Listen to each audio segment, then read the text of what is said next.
ఇక ఇరిగేషన్ మంత్రి ఉత్తమ్ కుమార్ రెడ్డి మేడిగడ్డ, అన్నారం, సుందిళ్ల బ్యారేజ్లను పరిశీలించనున్నారు. ఈఎన్సీలు అనిల్ కుమార్, నాగేందర్ రావు, ఇరిగేషన్ అధికారులు ఆయన వెంట వెళ్లనున్నారు. బ్యారేజీల నిర్మాణాలను చేపట్టిన ఎల్ఎన్టీ, నవయుగ, ఆఫ్కాన్స్ సంస్థల ప్రతినిధులు మంత్రితో పాటే ఉండనున్నారు. బ్యారేజీల వద్ద జరగనున్నటువంటి పనుల పురోగతిని మంత్రి ఉత్తమ్ అధికారుల బృందం పరిశీలించనుంది. ఇప్పటికే వర్షాలు పడుతున్న నేపథ్యంలో పనులు ఎంత వేగంగా జరుగుతున్నాయో ఉత్తమ్ పరిశీలించనున్నారు. పర్యటనలో భాగంగా ఉత్తమ్ తొలుత ఉదయం సుందిళ్ల బ్యారేజ్ వద్దకు వెళ్లనున్నారు. అనంతరం మధ్యాహ్నం 1 గంటకు అన్నారం చేరుకుని అక్కడ పనులను పరిశీలిస్తారు. అక్కడి నుంచి నేరుగా మేడిగడ్డకు వెళ్లి పనుల పురోగతిపై సమీక్షిస్తారు. ఇప్పటికే మంత్రి ఉత్తమ్ పర్యటనకు సంబంధించి అధికారులు ఏర్పాట్లు కూడా పూర్తి చేశారు.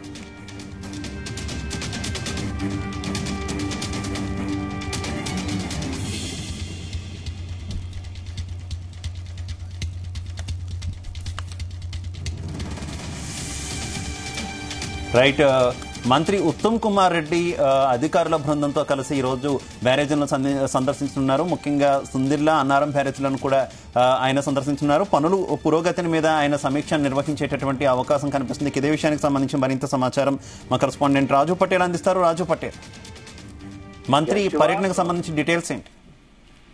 శివ, మేడిగడ్డ బ్యారేజ్ ను పరిశీలించడానికి మంత్రి ఉత్తమ్ కుమార్ రెడ్డి ఆధ్వర్యంలో ఒక టీం వస్తుంది. ఇరిగేషన్ శాఖకు సంబంధించినటువంటి ఈఎన్సీతో పాటు ఇక్కడ ఉన్నటువంటి వీళ్ళందరూ కూడా మంత్రి ఉన్నారు. ఇది irrigation minister Uttam Kumar Reddy Medigadda barrage ను పరిశీలిస్తారు, అన్నారం, సుందిళ్ల బ్యారేజ్ లో పరిశీలిస్తారు. అయితే ఇది చాలా ఇంపార్టెంట్ టూర్ అని చెప్పుకోవచ్చు. ఎందుకంటే కాళేశ్వరం ప్రాజెక్టు పైన మొదటి నుంచి కూడా కాంగ్రెస్ పార్టీ అధికారంలోకి వచ్చిన తర్వాత రేవంత్ రెడ్డి ఆధ్వర్యంలో ఆల్రెడీ ఒకసారి విజిటింగ్ చేశారు.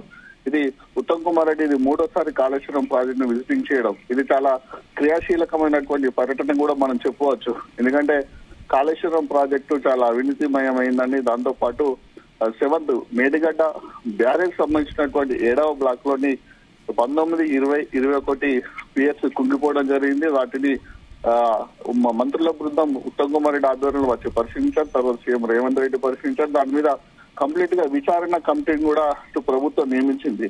అంటే రకరకాల ఎక్స్పర్ట్స్ కమిటీని ఇన్వెస్టిగేషన్లు వేశారు. దాంతో పాటు అటు జస్టిస్ పిసి ఘోష్ కూడా దీనిపైన విచారణ కమిటీ కూడా వేయడం జరిగింది. సో ఇవన్నిటి నేపథ్యంలో ప్రస్తుతానికైతే అటు కాళేశ్వరం ప్రాజెక్టు సంబంధించినటువంటి అటు సుందిళ్ల, అన్నారము, మేడిగడ్డ 3 బ్యారేజీల వద్ద కూడా వర్క్స్ జరుగుతున్నాయి.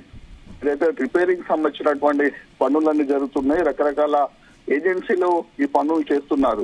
అటు మేడిగడ్డ బ్యారేజ్ లో దెబ్బతిన్నటువంటి 7వ బ్లాక్ పరిధిలో ఢిల్లీకి చెందినటువంటి central soil material research station CCMRS బృందం ఆల్రెడీ అక్కడ పరీక్షలు ప్రారంభించింది. నేషనల్ డ్యామ్ సేఫ్టీ అథారిటీ ఆధ్వర్యంలో వారు సూచించిన సూచనల మేరకు ఈ నిపుణుల కమిటీ అక్కడ పలు టెస్టులు చేస్తుంది.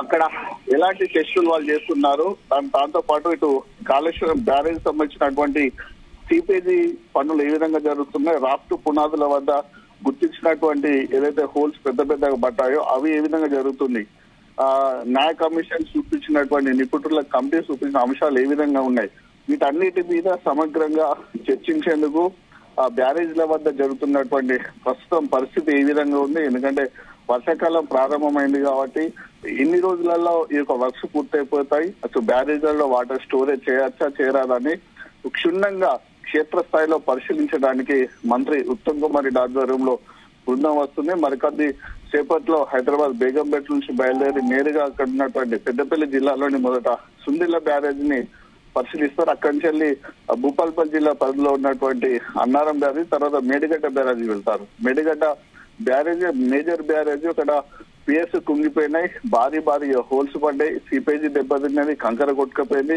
వీటన్నిటిని కూడా దాదాపు పరిశీలించి అక్కడే లంచ్ చేస్తారు. లంచ్ తర్వాత కూడా అధికారులతోటి రివ్యూ మీటింగ్ ఏర్పాటు చేస్తారు. ఏదైతే ఇప్పుడు మనం అనుకున్నామో ఢిల్లీ నుంచి వచ్చినటువంటి CSMRS బృందంతో పాటు నేషనల్ డ్యామ్ సేఫ్టీ అథారిటీ సూచిస్తున్నటువంటి కమిటీతో పాటు వాళ్ళ ఏజెన్సీలు అక్కడ చేస్తున్నటువంటి ఏదైతే టెస్టులు ఉన్నాయో వాటన్నిటికి సంబంధించినటువంటి అది వారి ఏజెన్సీలతో పాటు ఇటు ఎల్ఎన్టీ కంపెనీల అధికారులతో పాటు వాళ్ళ ఇంజనీర్లు కూడా పూర్తి స్థాయిలో అక్కడ సమావేశం నిర్వహిస్తారు. రివ్యూ మీటింగ్ నిర్వహించి దానికి సంబంధించినటువంటి రివ్యూ అంశాలను కూడా మళ్ళీ హైదరాబాద్ జిల్లా సీఎం రేవంత్ రెడ్డికి బ్రీఫింగ్ చేస్తారు. బ్రీఫింగ్ అనంతరము ప్రధానంగా అటు జస్టిస్ ఘోష్ కూడా వచ్చారు కాబట్టి ఈ రోజు రేపు కూడా ఈ అన్నారం సుందిల్ల మేడిగడ్డ బ్యారేజ్ పరిశీలిస్తారు. పరిశీలించిన తర్వాత దాదాపు ఈ నెల 20 వరకు జస్టిస్ పిసి ఘోష్ అక్కడ హైదరాబాద్ లో ఉంటారు. హైదరాబాద్ లో ఉండి వాళ్ళకి సంబంధించిన రిపోర్ట్లను తీసుకుంటారు. నీటిపారుదల శాఖకు సంబంధించిన రిపోర్ట్స్ తో పాటు అక్కడ ఏజెంట్కు సంబంధించినటువంటి రిపోర్ట్స్ అన్ని తీసుకొని కూడా పూర్తి స్థాయిలో ఇన్వెస్టిగేషన్ కూడా చేయనున్నారు. కాబట్టి వీటన్నిటికి సంబంధించినటువంటి క్రియాశీలకంగా ఈ పర్యటన ఉండబోతుందని చెప్పవచ్చు. పూర్తి స్థాయిలో అంటే గతంలో పర్యటించినప్పుడు అక్కడ డ్యామేజ్లు ఏర్పడ్డాయి, బ్లాక్లు కుంగిపోయినాయి, పియర్స్ కుంగిపోయినాయి, సిపేజీ పోయింది. సో ప్రజెంట్ ఏ విధంగా ఉంది సిచ్యువేషన్, జరుగుతున్నటువంటి పరీక్షల నేపథ్యంలో వివిధ నిపుణుల కమిటీ సూచించినటువంటి సూచనల నేపథ్యంలో ప్రజెంట్ బ్యారేజీల వద్ద ఎలాంటి పరిస్థితి ఉంది, సో వర్షాకాలం వరకు మనం ఈ పనులు పూర్తవుతావా కావా లేకుంటే ఏం చేయాలో దాని మీద కూడా ఉత్తమ్ కుమార్ రెడ్డి వస్తున్నారు. Shiva. Okay thank you Raju Patel.